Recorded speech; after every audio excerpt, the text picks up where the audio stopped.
আমি খবর নিয়েছি সেখানে পিসির হুকুম ছাড়া কিচ্ছু হবার জন্য নেই। তিনি এসব পছন্দই করেন না। নিজের মনের মতন করে বউকে গড়ে তুলছেন। ঘরে চাল বাচা, চাল ঝাড়া, বার ব্রত, পুজো, আহ্নিক, মঙ্গলবার, সোমবার। তুমি থামো। সুরো জামাই করেছে, দেখো গিয়ে। জামাই মেয়েকে নিয়ে আমেরিকা যাচ্ছে, আর তোমার মেয়ে ঘরে বসে কুলে করে চাল ঝাড়ছে।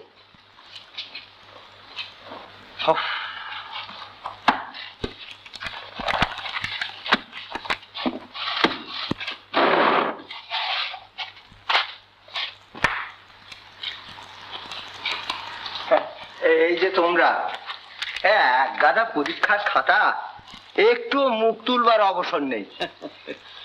হ্যাঁ, আপনি এলেন কেন? আমি তো যাচ্ছিলাম উপরে। দেখো, তুমি আর এর উপরে আশকারা দিও না। 24 ঘন্টাই তাই ঘরের মধ্যে। তা শুনলাম তুই তো মেয়ের বিয়ে ভালোই দিয়েছিস, জামাই নাকি খুব ভালো হয়েছে।